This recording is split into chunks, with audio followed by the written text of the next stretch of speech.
We have one more special testimony. Is that all right, church? Sister Hawkins is going to give us one more testimony. My church family, as Danny Valesco says on the Brooklyn tab, I'm Judith Hawkins. I'm the mother of Jason Hawkins, the wonderful, wonderful video guy. I claim Dion too. And I said, Lord, if you want me to give this testimony, you'll have to make a way. And so I'm going to give it very shortly. My life has gone through, as we know, life goes through seasons, and my life began its rough season in 2012 with the unexpected death of my brother, Dr. Joseph Warren at Andrews University, and then in May of 2013, I lost my husband to a sudden heart attack, and then in May of 2014, I buried my sister-in-law, my brother's widow, after 18 months. And then during this process, I'm also having various issues with my job, which puts me in a position that I actually could be removed from office as a Leon County judge in Tallahassee, Florida. It has been a very rough season, and as I've been going through this season, I realized that part of our being able to give testimonies is based on the fact that we've got to be anchored in the Lord. And I just wanted to share with you something that God has given to me, because apparently he wanted me to share it because I had no rest as I sat in the back. Those of you who are familiar with Oswald Chambers, he wrote the book, My Utmost for His Highest. I hope you know the book. I recommend Oswald Chambers to you, and I specifically recommend to you a passage that I read just recently, and it's called The Difference Between Recognizing and Reckoning. And the point is simply this.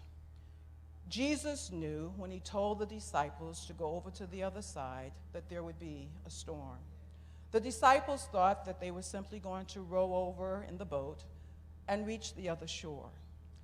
But Sister White makes the point that whenever Jesus does something, it always has multiple purposes. And this night, Jesus needed the disciples to experience something they had never experienced, and that is learning to trust God. And so Oswald Chambers makes the point that it's important for us to focus on recognizing and not reckoning. Because when Jesus walked on the water and Peter said, Jesus, if it's you, bid me to come, Peter got out of the boat and he stepped on the water, the only human who has ever walked on water. And Oswald Chambers makes the point that as long as he kept his eyes on Jesus, as long as he recognized Jesus, he walked on the water. But the minute he began to reckon, there was a storm out there. The wind was blowing. The water was churning. The waves were high.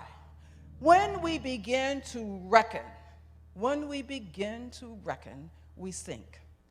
And so for the family that is experiencing surgery with their son, for those of us who are wondering how we're going to pay the bills when the money is short and the month is long, for those of us who are wondering where we're going to find the job that meets our experience and our education, for those of us who are wondering how our bodies are going to survive the pain, for those of us who are wondering how our homes are going to be mended, for those of us who are wondering what we're going to do with these disobedient, wayward children, what we're going to do with these unfaithful spouses, what are we going to do with these boss people and these co-workers who literally have demon written all over. When we wonder what we're going to do, Oswald Chambers says, and Sister White affirms it, and the Bible backs it up, don't spend your time reckoning. Spend your time recognizing that Jesus is who he says he is.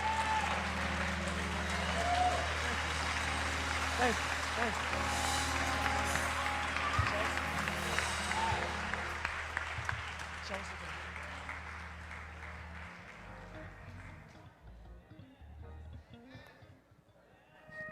And the church said amen again.